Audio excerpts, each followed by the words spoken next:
Hello friends, please don't forget to subscribe to my channel and like the videos. Thank you for your support. From minute one of the resurrected Toyota Supra's existence, the automaker hasn't slogged through a day when someone, somewhere, wasn't keyboard cat typing furiously into chat rooms or texting their friends about when the ever-loving Flip the sports car would get a manual transmission. For 2023, 3 model years into the modern Supra's life, Toyota finally quiets fans and haters alike as it augments the Supra's standard automatic transmission offering with 3 pedals and a proper shift lever. We received a brief and relatively constrained opportunity to sample the manual GR Supra at the GR Corolla's launch at the Utah Motorsports Campus. We'll have our GR Corolla report for you on September 14th.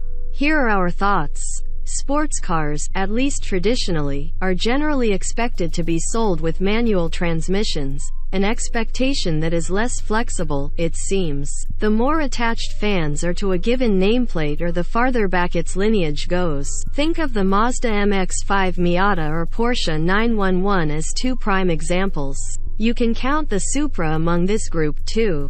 After Toyota brought it back following a 2-decade hiatus but somehow without a stick shift, in answering that call and now delivering a manual option, Toyota parts the clouds with a godlike extension of its corporate hand directly down to its brand diehards. Toyota, for what it's worth, says it has been working on a stick the whole time. Engineers needed to source a transmission, which you'd think would be easy given the Supra's BMW lineage.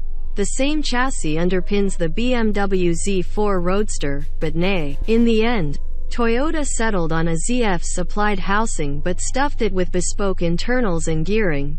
It then tilted the plane of the shift lever slightly off-level. The top of the shift knob kind of leans toward the driver and ensures knuckles don't hit the Supra's angled console.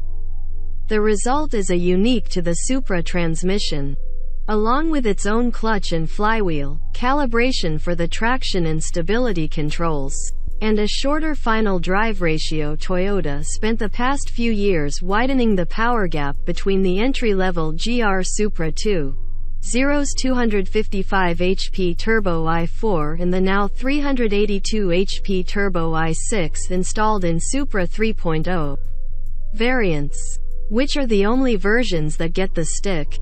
For drivers, being able to control that power via a traditional standard shifter and clutch pedal is as delicious as playing the engine like a throaty saxophone. We expected the shifter to be BMW-like, figuring the Z4 might ultimately get this transmission, too. Yet it feels different. The stick pops into each gate with the same wet rubber sensation BMW drivers are used to, but the lever itself is far stubbier than a typical BMW unit and works with a notchier overall action. Ditto the clutch pedal, whose stroke is BMW long but less springy, with a gradual clutch take-up point halfway up. In all, there's a distinctly Japanese feel to this setup that stands in contrast to the rest of the Supra's obvious BMW roots. Toyota's IMT, intelligent manual transmission, rev matching function, which is defeatable via a fairly buried on-screen menu for the driver assist functions, proved flawless during our handful of laps on one half of Utah Motorsports circuit.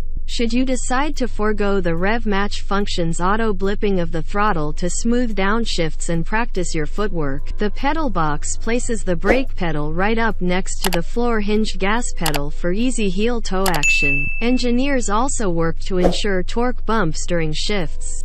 And a new hairpin plus function also boosts torque at low speeds when it senses lots of steering angle, again to offset the lack of the auto transmission's torque multiplication. There is no denying the Supra manual's tardiness to market disappoints, even if it's perfectly timed to coincide with the new Nissan Z's arrival. Maybe that's why after a few mostly third-gear laps in the manual Supra, we were merely whelmed when we took it out for a brief spin on the track's feeder roads to row up and down through more of the gears.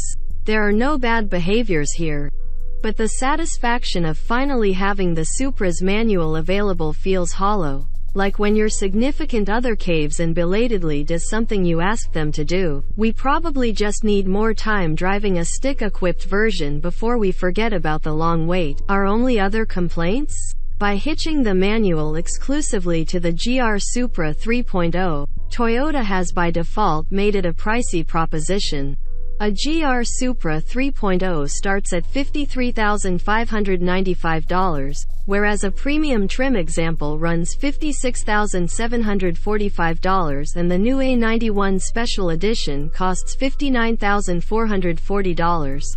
Of course, if you want a 6-cylinder Supra, that's how much you'll pay. The stick is a no-cost option, but Supra 2.0s start at more than $12,000 less. Hey, if you want a 4-cylinder, manual Toyota sports car, there's the roughly $30,000 GR86. There's also no getting around the fact that, without the automatic transmission's torque multiplication, the manual Supra is slower.